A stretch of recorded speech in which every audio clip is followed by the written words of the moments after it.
All right. Good morning. I am Kate Heald. I'm the College and Career Advisor at Bethesda Chevy Chase High School. We are joined by a couple other CCICs. We have Miss Patterson at Springbrook. We have Miss Lyons at Magruder. We have Miss McDonald at Wooten. And I think that's it for CCICs. If you don't know who your CCIC is or your college advisor, you need to ask your counselor and they can help you.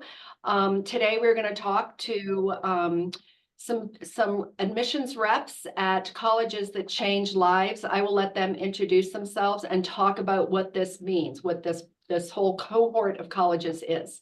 So it's all yours. Thank you. Okay, well, I guess I will get started and introduce myself. My name is Katie Ridgway. I'm an associate director of admissions at McDaniel College, which is in Westminster, Maryland, about an hour and a half-ish from the DC Silver Spring area.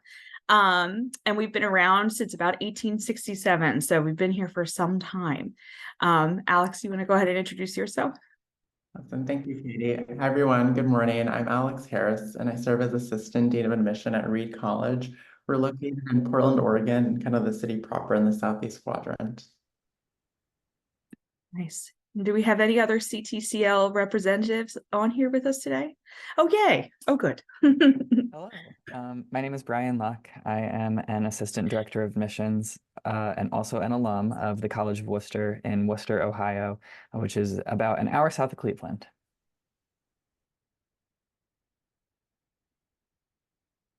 Hello, I'm Karensa Edinger from Earlham College in Richmond, Indiana, which is about 13 hours from the DC area. I run into Worcester representatives all the time. It's always a treat. Yeah, I think we were just saying what college we were from and where we were. Okay, that's it. I'm done. Okay. Well, I don't know. Does anybody want to go first talking about their school in general, or talking about CTCL, or I could do it. Katie, why don't you go ahead and tell everybody, because you've been doing this a while, tell everybody what this means to be a college that changes lives, please. Sure. So Colleges That Change Lives is an organization that's been around for some time now. Originally, it was part of a book that some of you may be familiar with. There was a man named Loren Pope who went around the country identifying what he referred to as hidden gems.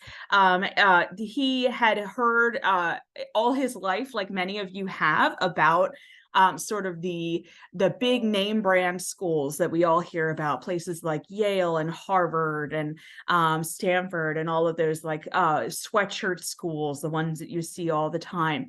And he had been convinced that that was the only place, those were the only places to go to get your education.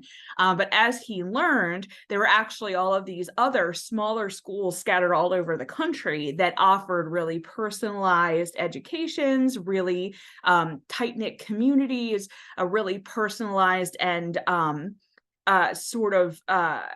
just exceptional experiences that he didn't necessarily get to experience at some of those larger, more well-known schools. So he actually toured the country and identified some of these hidden gems. So there are schools all over, and I don't know that every single state is represented, but a whole bunch of states are represented. And we're all small liberal arts colleges. And one thing I definitely like to define for people is what liberal arts means, because a lot of times people hear liberal arts and everyone nods and says, oh yes, liberal arts, and then nobody ever explains it. I went to McDaniel and I thought it meant arts and humanities only. But as it turns out, that's a big misconception. What liberal arts really is all about is not a limitation on what you can study, but it's about the philosophy behind your education. And how I always think of that philosophy is, I think of it as being one of taking the concept of a well-rounded student and translating that up to a well-rounded, career-oriented professional, meaning that you're going to, at a liberal arts school, you're still picking a major and you're going to spend, or at least at most of us, you're going to spend most of your time with that major. You're going to develop the skill sets you need to be a master of that major. But instead of just having the blinders on and all you're focused on is just that major, you eat, sleep, and breathe it for 4 years, and then you graduate a master of just that one thing. At a liberal arts school, you're getting the expertise, but you're encouraged to develop pockets of skill set in several other areas as well. So that when you graduate, you're a master of your major who can do more than one thing. And this has some really big benefits for you. It makes you more valuable as an employee because you can do more than one thing. It gives you choice because you're not going to leave feeling locked into, I have one very specific type of job that I can do, and that's it.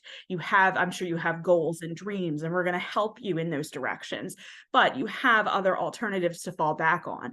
I read in Inside Higher Ed magazine a few years ago that the current college students will one day, 65% of them will one day have a job that has not been invented yet, which is crazy. But then I think about when I graduated in 2010, social media management was not a thing. That's a whole industry that's grown up in the last 14, almost 15 years. So that we want you to be prepared to take advantage of those opportunities when they come up. And we feel like having those extra skill sets, having that flexibility, being able to sort of see how different areas of knowledge are actually all connected, even if on the surface they don't maybe seem like they are, helps give you that critical thinking skills, those abilities to sort of shift yourself from one opportunity to the next in a way that doesn't necessarily feel like you have to go all the way back to the drawing board.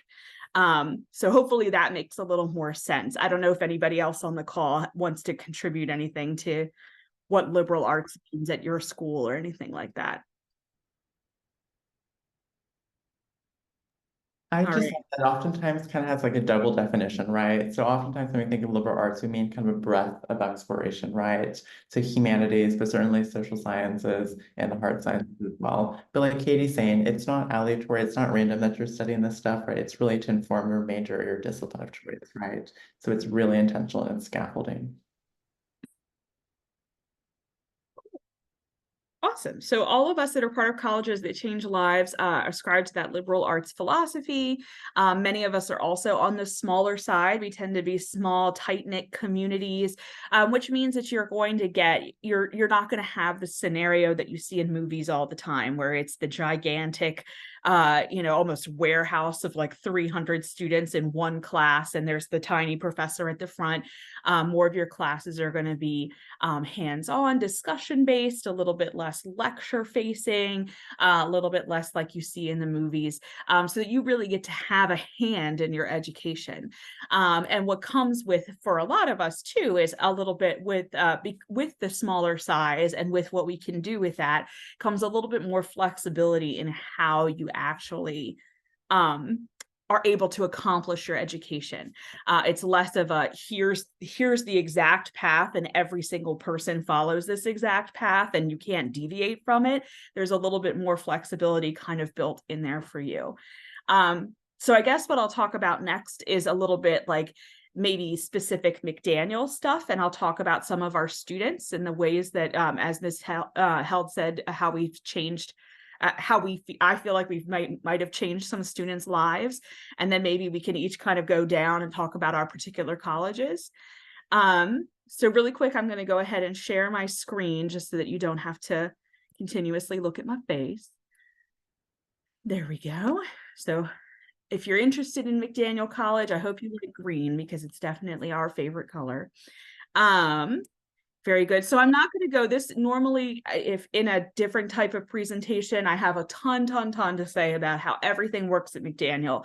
Here, I'm just going to really give you the highlights about what I think makes us different in terms of how we operate, and a little bit of fast facts about us. And then I'm going to get into our students and talk about some of their stories before I pass it off to the next person.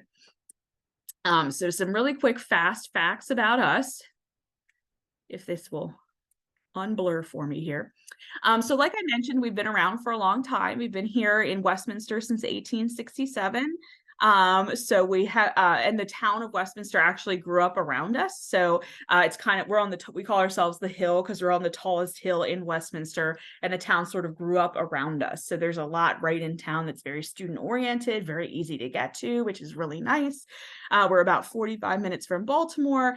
Like I said, an hour, more like an hour and a half from DC-ish, depending on that traffic factor, but very close to those big city centers, which is really nice.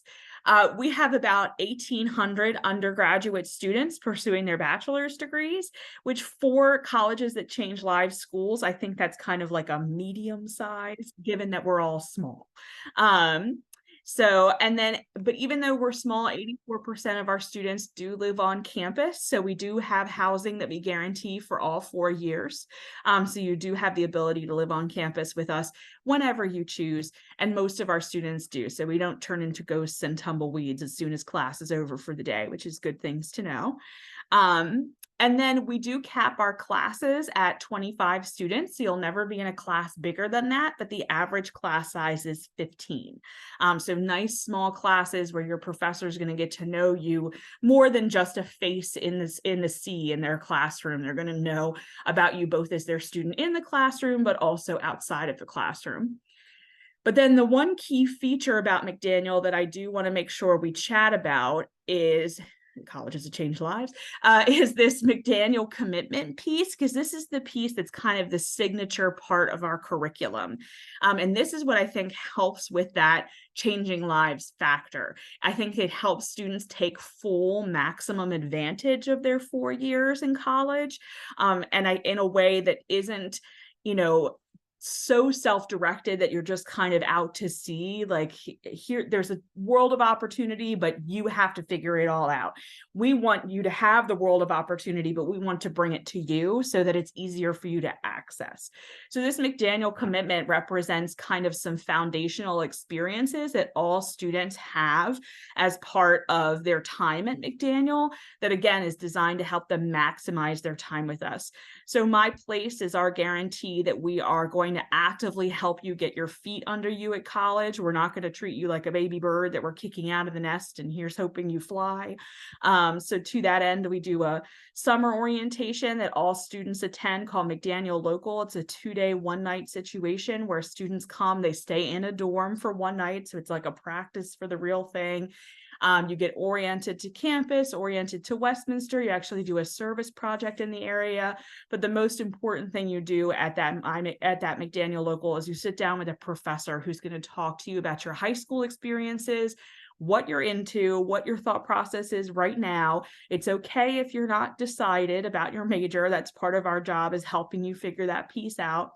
But then they're going to help you actually select your first semester classes. So when you leave, you have your schedule in hand.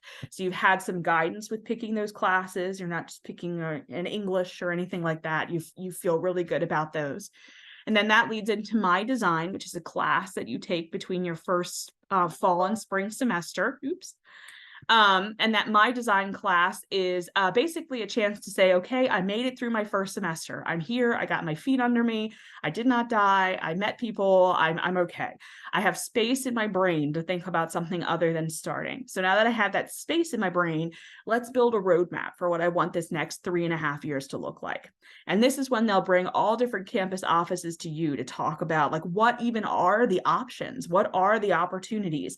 How do I access those opportunities? What do I absolutely need and want to do in these 4 years?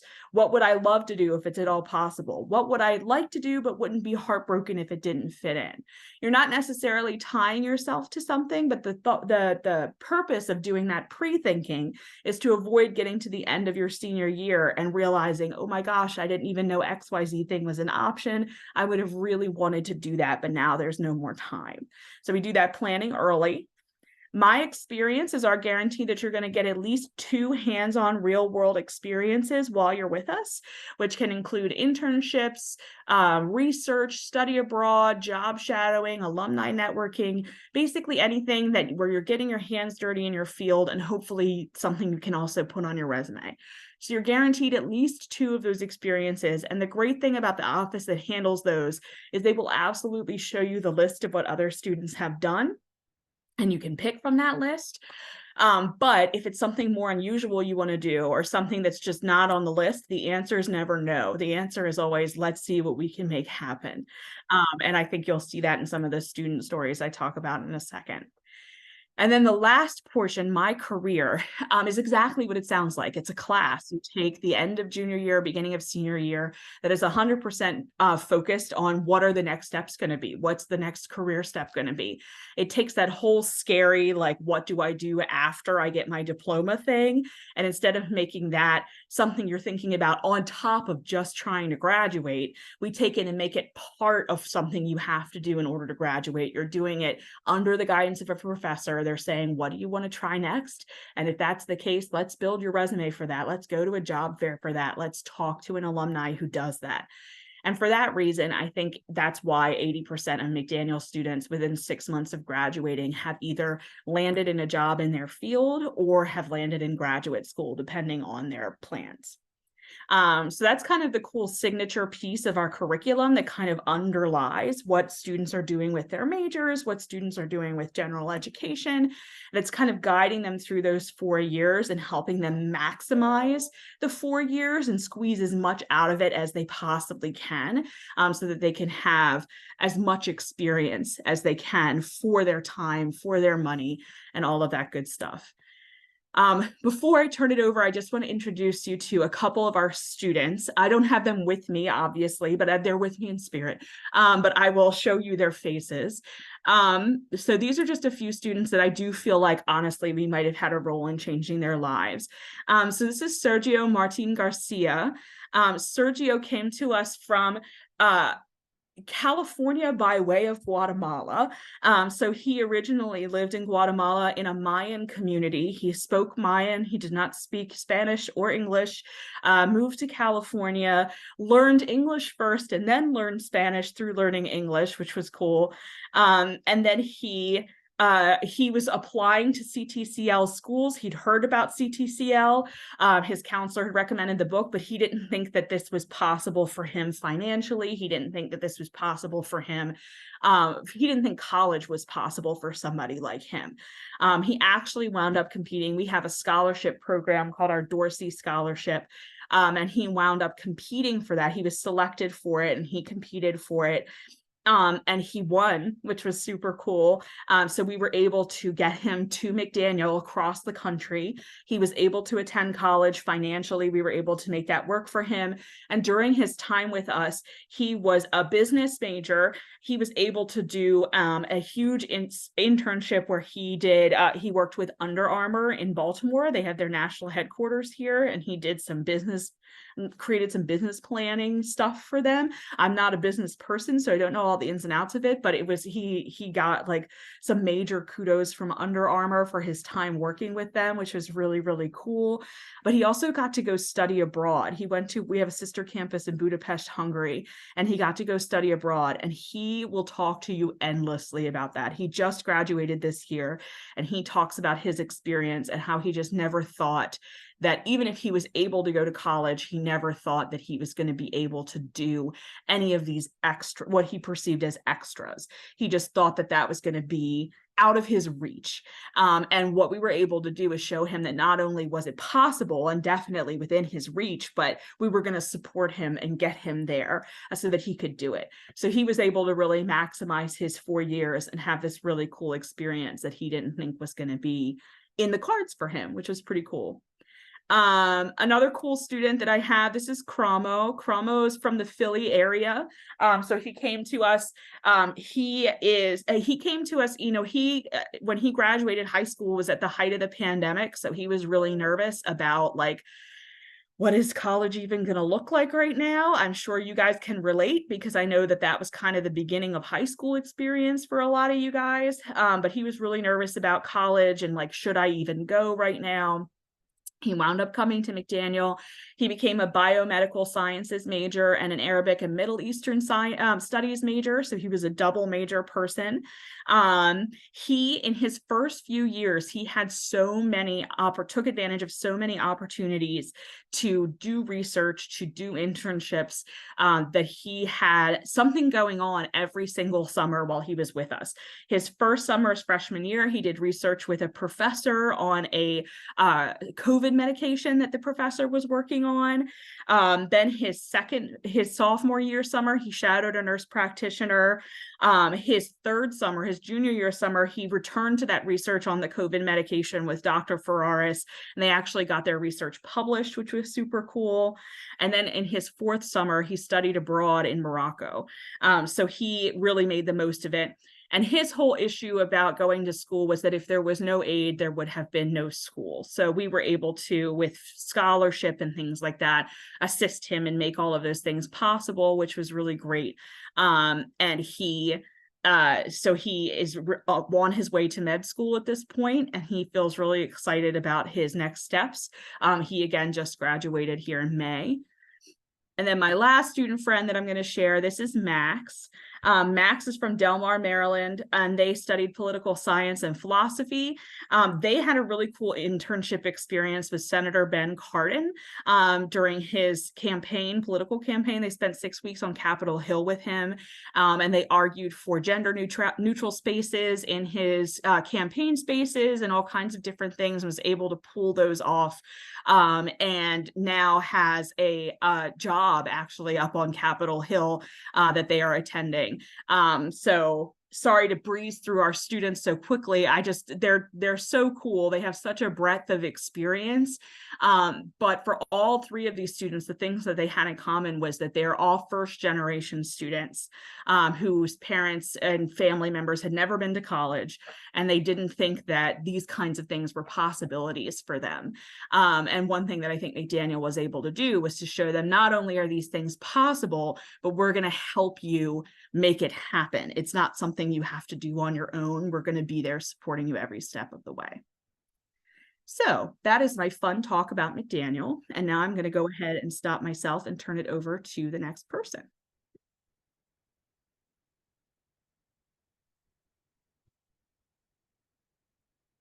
Alex, you're up. Awesome, thank you. All right, so hi everyone.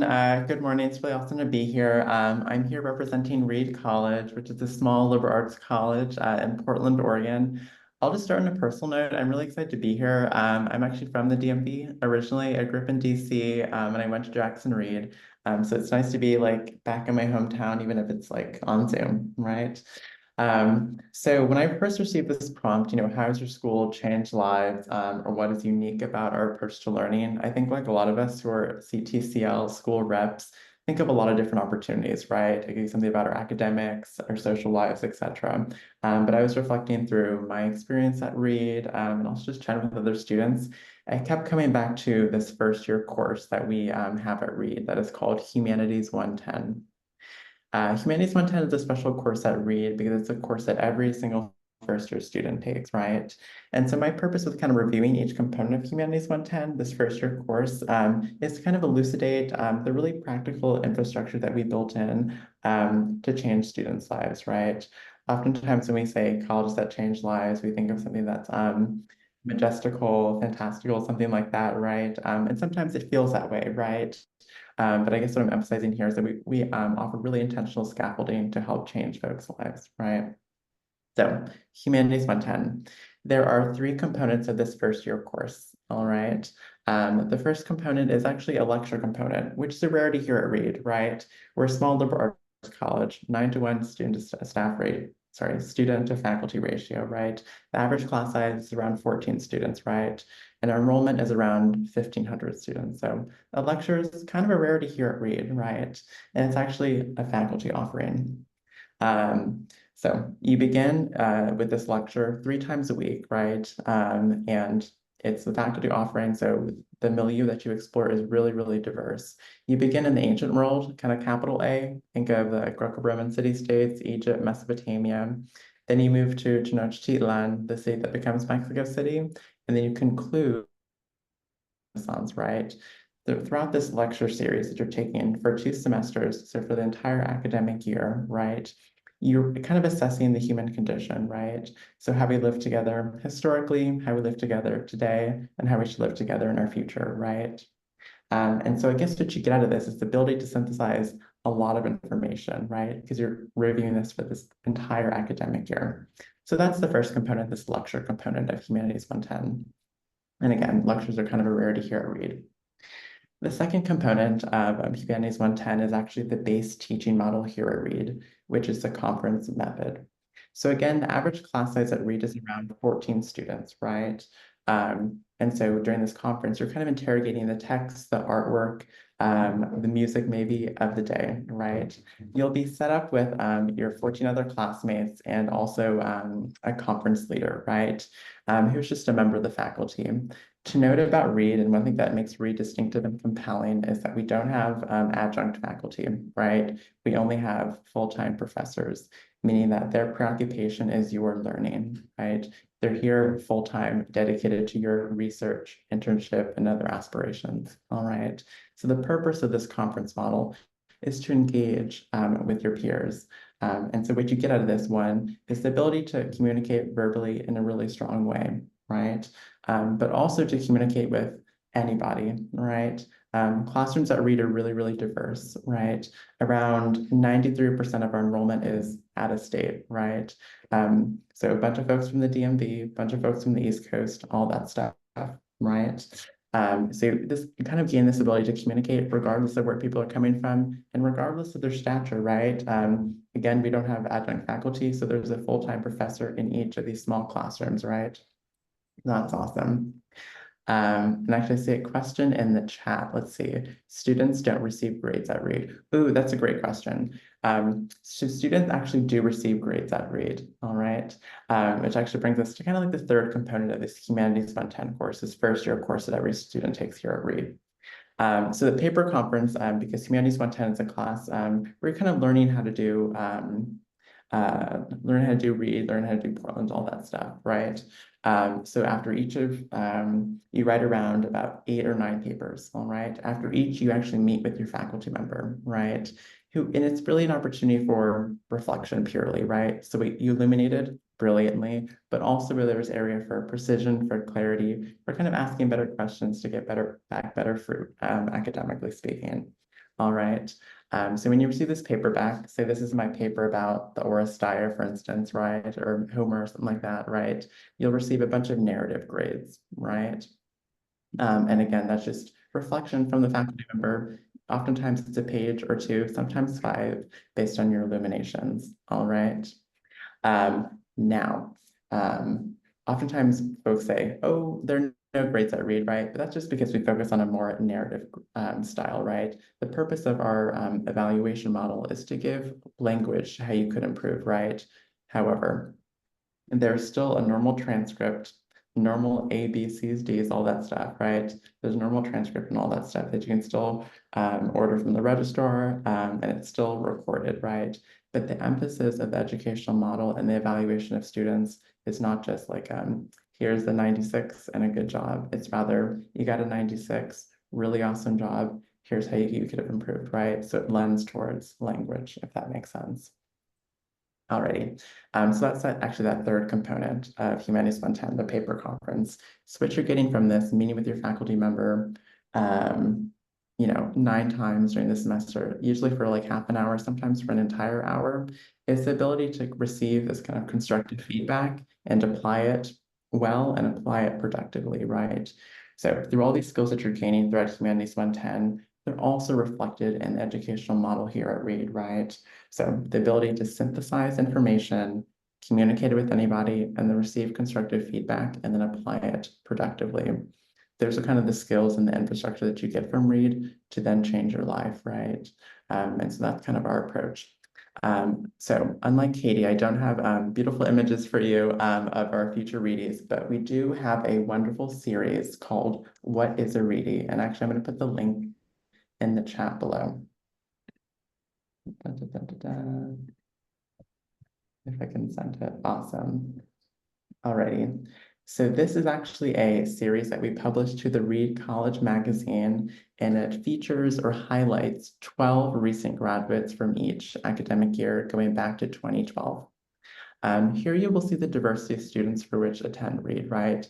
A lot of students are from the East Coast, from the South, from the Midwest, a lot from the Pacific Northwest, right? Some are international, a lot of first generation, a lot of students of color, right?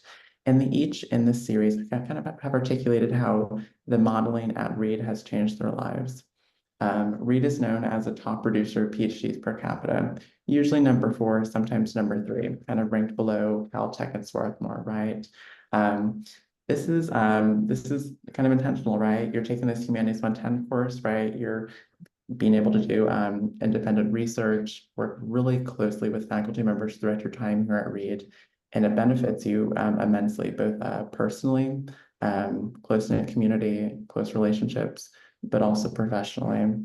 By the numbers, around 93% of our students within 6 months of graduating pursue the first choice internship, externship, or otherwise opportunity, right?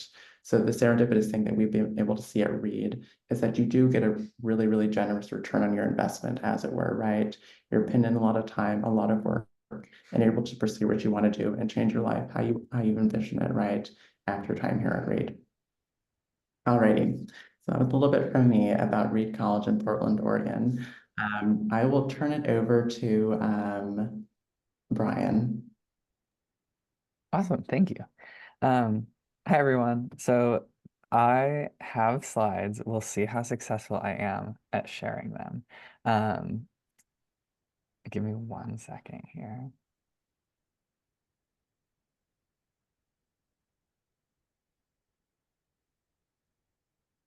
Okay, can we see that? Fantastic news. Okay, so like I mentioned before, College of Worcester, small liberal arts college, we all are, in Worcester, Ohio, about an hour south of Cleveland. We're a school of about 2,000 students, so again, kind of on that medium side in terms of the colleges that are part of CTCL.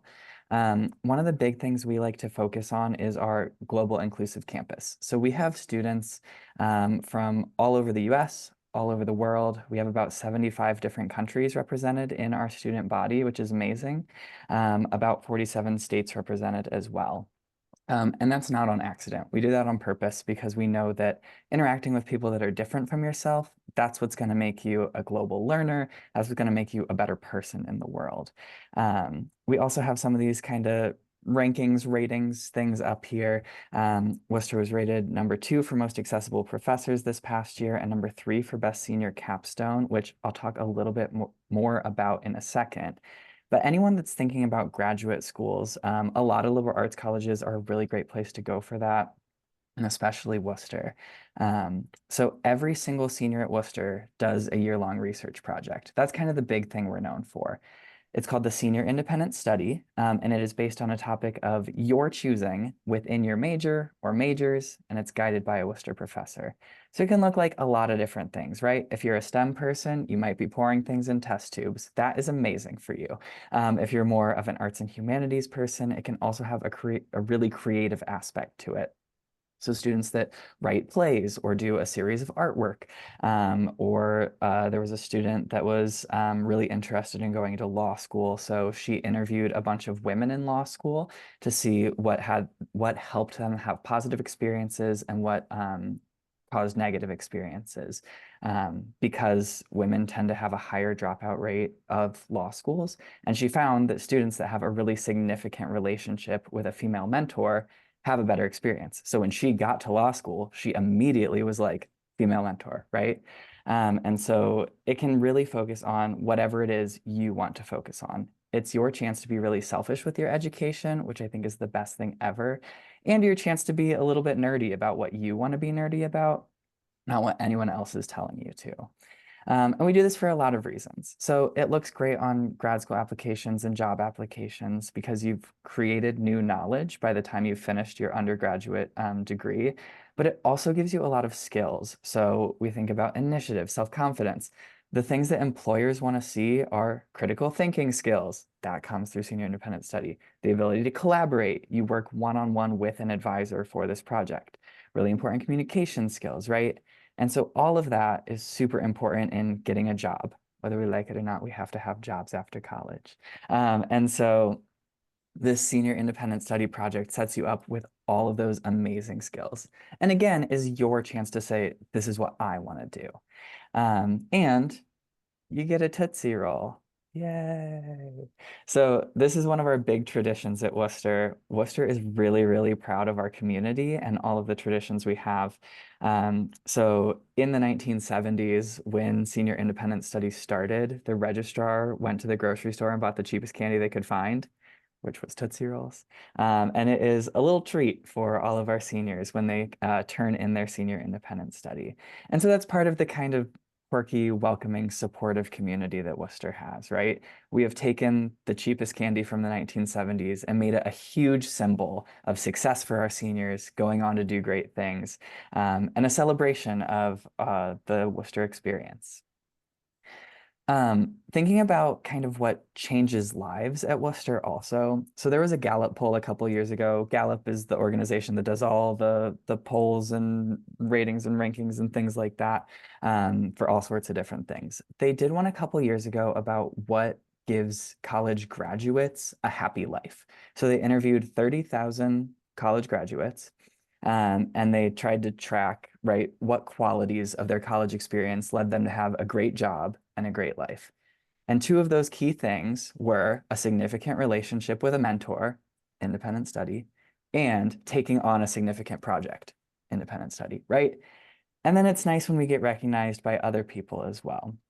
So the US News and World Report, I'm sure many of you have heard of this before. They do their ratings and rankings every year. And there are a whole bunch of different lists, right? Most accessible professors, things about best senior capstone, best undergraduate research, all of that. So when looking at best senior capstone and best undergraduate research, there are only two schools who have made the top lists for both of those lists every single year since the beginning. And that's the College of Worcester. Yay, everyone clap. And someplace in Princeton, New Jersey. I don't know if you've heard of it. So we're really proud of that, that we get that recognition that comes along with those like Ivy League level schools, right? And you get all of the support from your professor along the way. It's also nice when people outside of higher education recognize a college. So your parents may have read this book before. It is called The Price You Pay for College. Everyone should read this book. It's great. Ron Lieber is a New York Times columnist. He's all about like, why are we paying for what we're paying for? How do we get our best return on investment? And so he toured a bunch of schools, met a whole bunch of higher ed people across the country, and was trying to see what aspects of a school really get students the best return on investment. And he found that the College of Worcester puts a lot of those things together really well. He mentions a lot of schools in the book and things that they do well, but he dedicated an entire chapter to only one school, and that was the College of Worcester. And he talks about a lot of the same things that CTCL schools talk about, right? That really intentional community, a residential campus, the support you get with a close relationship from your professors, and those small class sizes, right? And he's not an alum. We didn't pay him to write this. He just did his research and he wrote this book, which is really awesome. And then a couple examples of our students, right? So in this picture, I don't know if you can see my mouse, but this is Doug. Doug actually graduated with me. He was a neuroscience major here. He did his independent study on a specific type of protein in the brain and looked at how it relates to memory loss. If I knew more about science, I could tell you a lot more about it. That's the basics of what I got.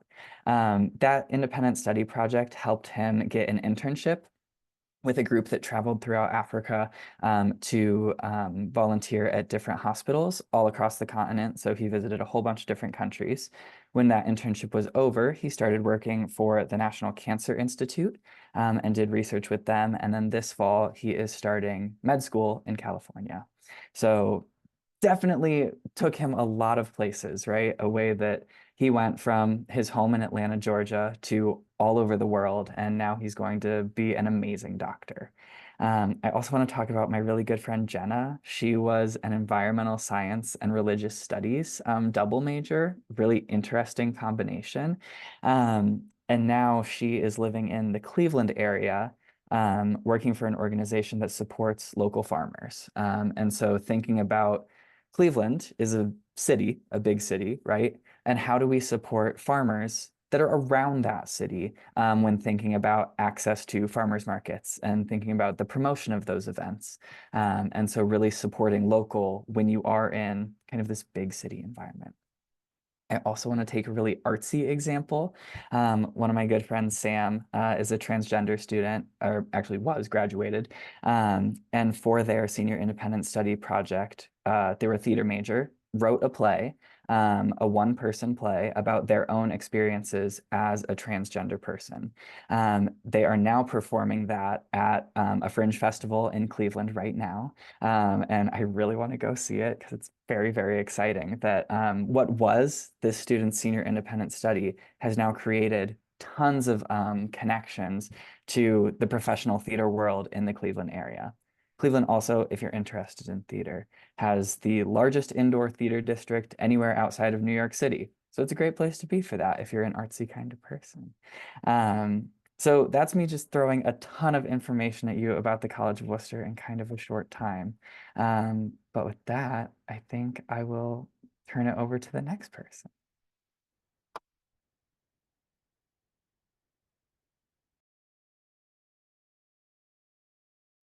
I believe that would be me. All right. Let me share my screen.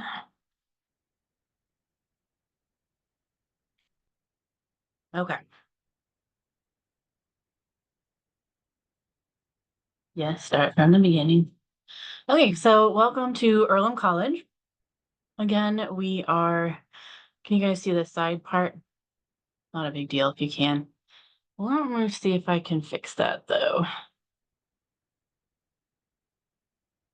Nope. Oh, it's not a big deal if you see the little extra information. So I cut down the slideshow that we usually use for informational sessions. So we're a small liberal arts school, surprise, surprise. We are in the Midwest, like College of Wooster. We are smaller. This year we're expecting to have 800 undergrad students, and I'm not sure how many grad students. We only have 6 graduate study programs because we're really, really focused on that undergrad experience and preparing you for grad school should you choose to do that. And you'll see some of our student examples later on that they do get into some of the best grad schools. Okay. So we are a Quaker school. We are the second oldest Quaker school in the world. Haverford College near Philadelphia is the oldest, but we were the first that was co-ed. That does not mean that you have to be Quaker to attend Earlham.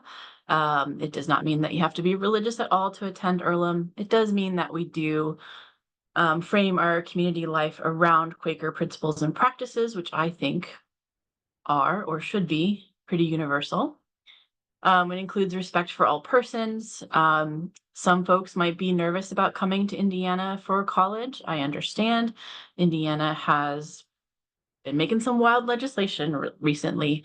However, at Earlham, you come as you are, you come as a whole person, and we want you to be a whole person here at Earlham, regardless of your identity. So we do have quite a few trans students, quite a few queer students, students from 44 different US states and over 50 countries. So we really are a diverse community, despite being in a smaller city in Indiana.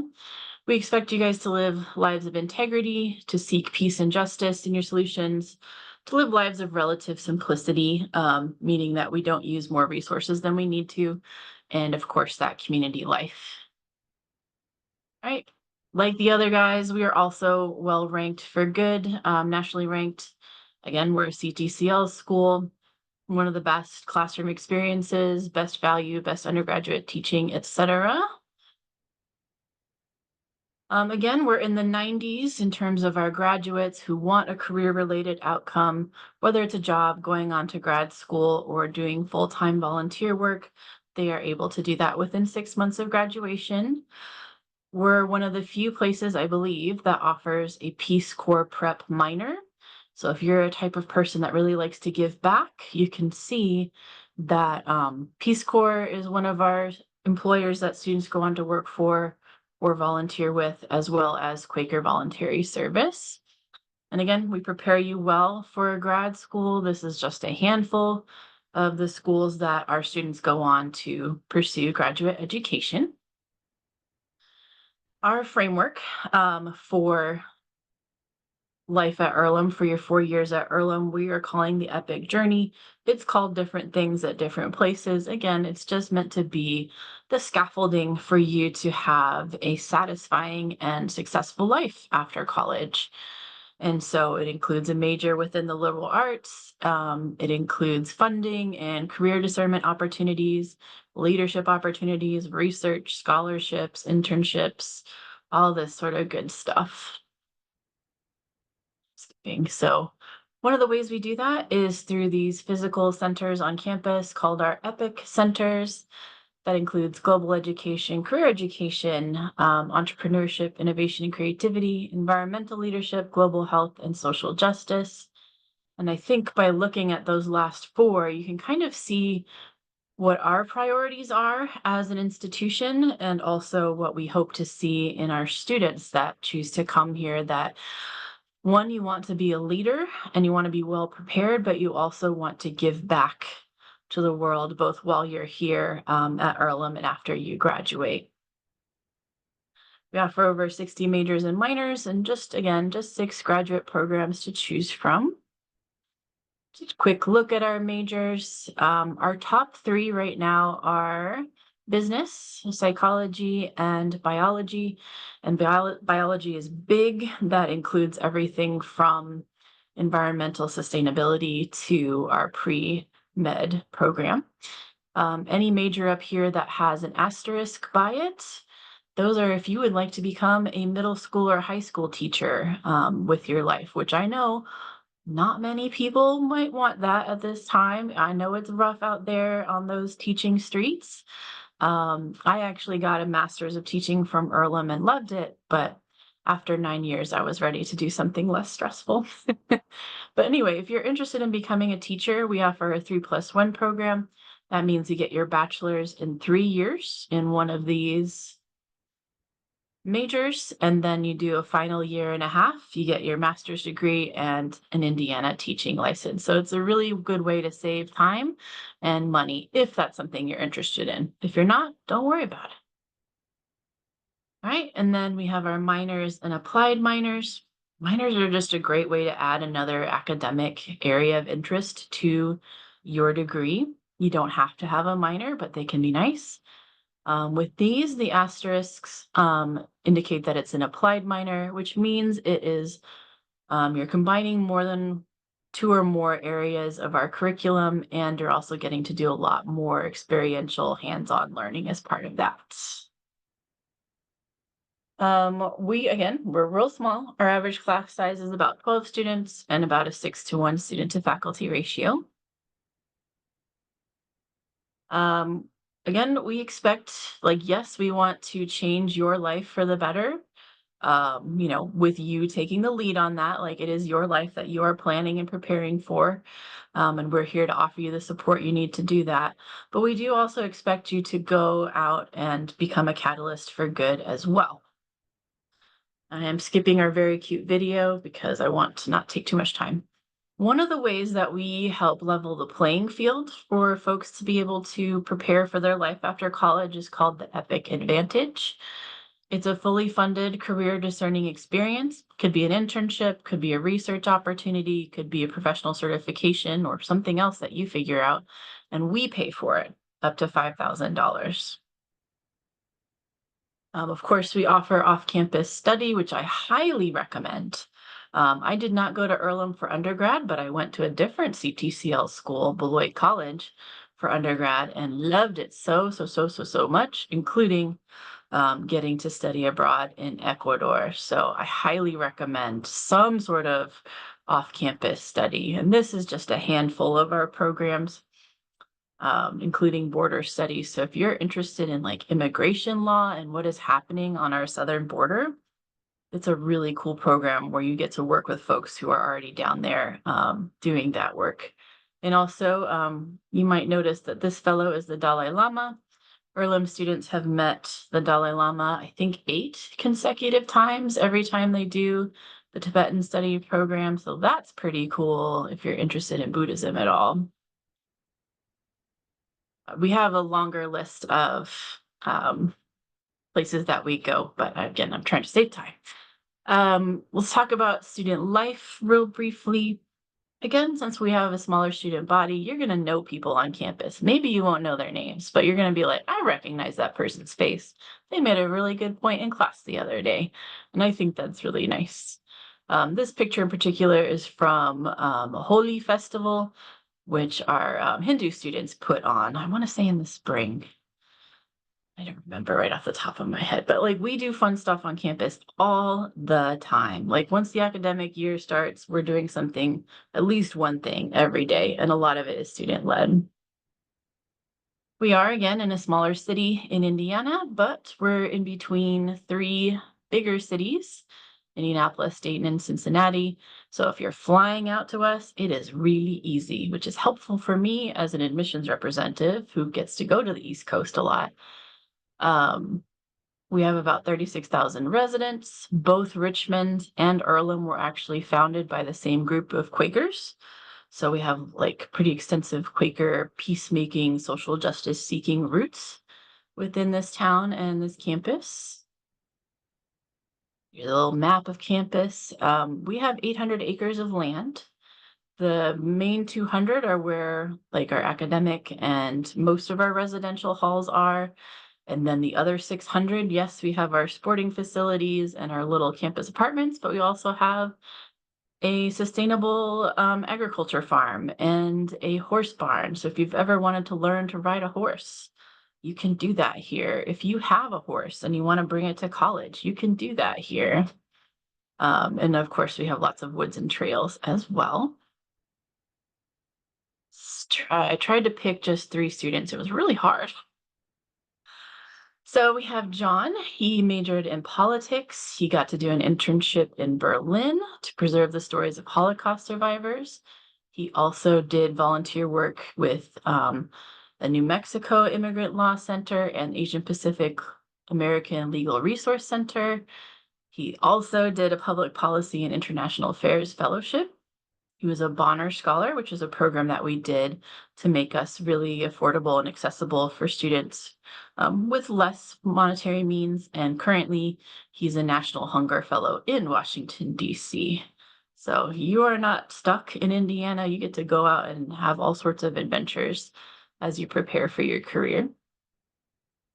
Kiyomi is probably one of my favorite people to talk about. And this slide is not complete. We need to talk more about her. So she comes from Brooklyn. She was a museum studies major with a biology focus. She came to campus and was like, y'all are a bunch of well-meaning white people, but you don't have hair products for people with textured hair in your store. And we were like, oh, yes, sorry, we will do that. And then we did. And she also brought a hair care night to campus and a spa night and just made sure that other students of color were getting those like cosmetic, but also just like personal care needs met here on campus. She also got to work with the Smithsonian Environmental Research Center. She worked with our museum on campus. And right now she's working with the New York Philharmonic as one of their events coordinators because, you know, even though her major was museum studies and biology, she did so many events with us that she got that necessary experience to be really qualified for that. And she also used our Epic Advantage funding, that $5,000. She was so smart and she got 3 different experiences out of that, including getting to live with an indigenous group of people in Belize for a few weeks. Let's see. Sorry. Last, I'll talk about Eric because Eric is super busy and he has not even graduated yet. He's another one of our international students. He studied finance, done 4 different things in leadership on campus, has done industrial development research, has done 2 internships already, like locally. He participated in our Holt Prize Grand Challenge last year. The Holt Prize is something really exciting. And it's a business competition, but it's business for a product or a service that does a social good. And we won it in 2016. Some of our students came up with a way of like organizing bus travel in Kenya. They called it Magic Bus at the time. They won the whole prize, which is $1 million. Started their company in Kenya, and now it is the biggest service in Kenya for organizing bus travel and getting tickets and everything. It's called Boo Pass now. And I think you guys didn't really talk about admissions, so I'll go ahead and stop there. Thank you all so much. I think students, we haven't had a lot of questions, but I personally am a huge fan of the colleges that change lives. I have had several students go to, I think, I definitely have kids at McDaniel because I'm in Maryland. I had a student who truly Earlham changed her life. She came back Christmas vacation after her first semester there and told me a story about a canoe trip that she took, and she left Watkins Mill and came back a confident, bright, outgoing young woman who, you know, if she hadn't gone to Earlham, I just don't know if she would be that person today. She came from the Middle East. She was very subdued and not even respected in her own family as a woman. So it really did truly change her life. So I seriously can, encourage all of you to look at either these or other colleges that change lives and put at least one or two on your list. Yes, thank you. I have the book in the Career Center. My niece went to Reed. She absolutely loved it. She's making more money than I will ever see in my lifetime. She was a physics major and absolutely loved her experience at Reed. Yes, the recording is going to be put on the summer workshop schedule in place of the Zoom link. You will see the recording later today. It will also be sent to your college and career coordinators. If you don't know who that is, ask your counselor. And I will also share my YouTube channel with them because there are a lot of workshops. So are there any other questions before I turn off the recording?